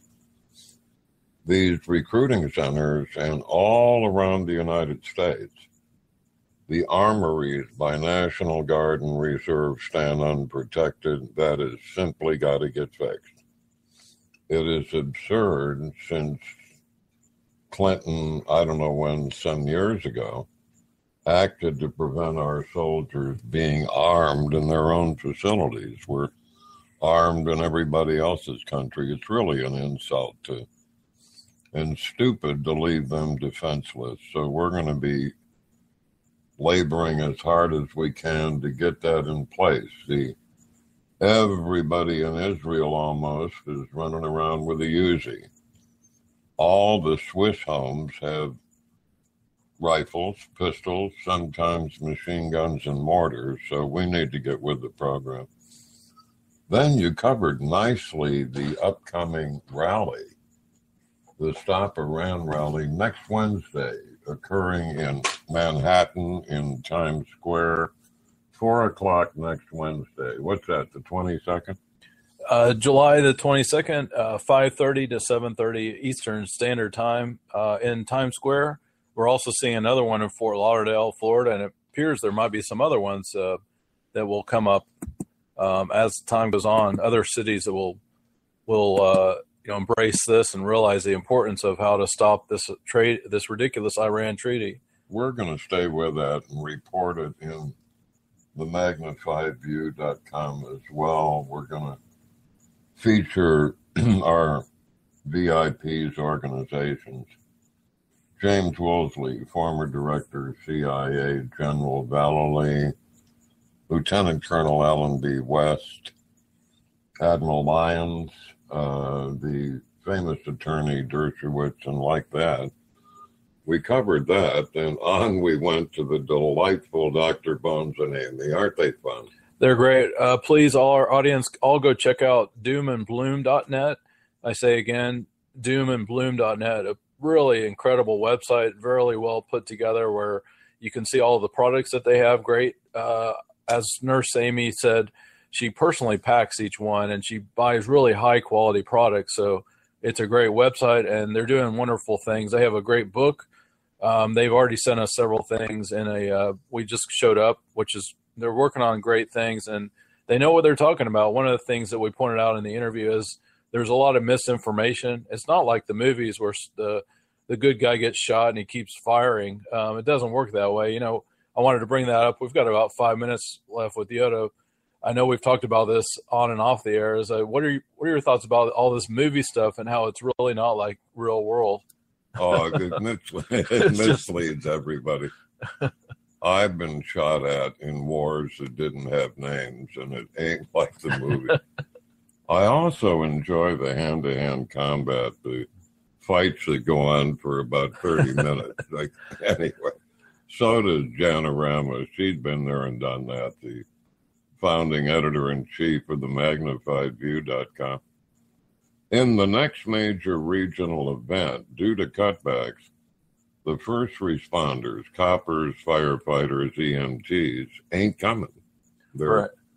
They're drawn down to absurd levels now, and the left media, that's about 65% of all media, is protecting President Obama and not disclosing how bad it really is in public safety.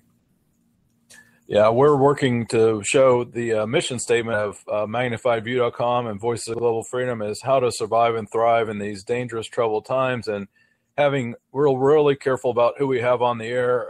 When it comes to prepping and survivalists, we're honored and privileged to work with doomandbloom.net, Dr. Bones and Nurse Amy, because they're giving us the real information. There's so much misinformation out there, and we address that through these interviews, and we're excited to have them back as a series. We mostly focused on heat, and we're dealing with record high summer temps, but we're going to have them back and talk about what happens about the cold, how to deal with the cold as the seasons change. Got a few minutes left. We do have Stryker with Leading Edge Radio Network. He's been waiting patiently, but we will have to have another time with him.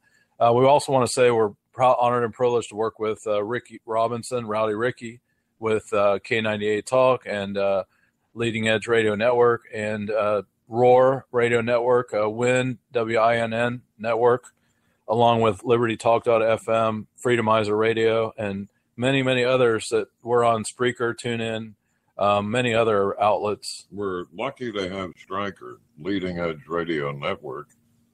He's the real professional. In addition, he was a professional golfer, but he certainly helps us along with radio and the magazine. Hats off to Stryker, Leading Edge Radio Network. Yeah, go check out leadingedgeradionetwork.com. That's a great website, and we're honored and privileged to work with him. As we're closing out today, we're going to play our national anthem, and we've worked with National Anthem Girl for quite some time now, and she has sung the national anthem in all 50 states, and they weren't little venues. These were people with 50,000, and she worked years and years to do all 50 states. First person ever to do it. So here we go, national anthem.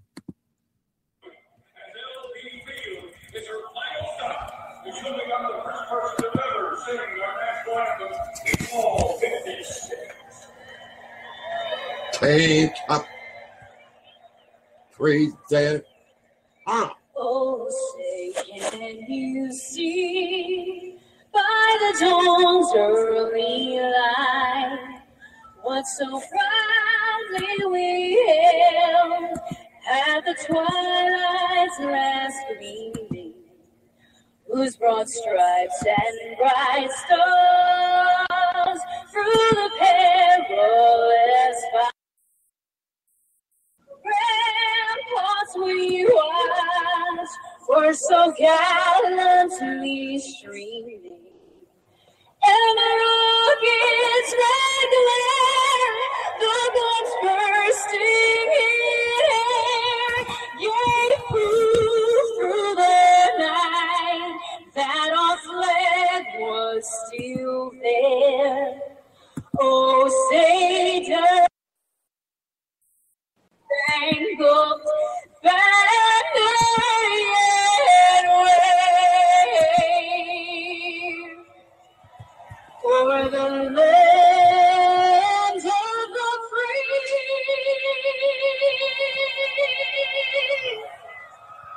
and the home of the brave.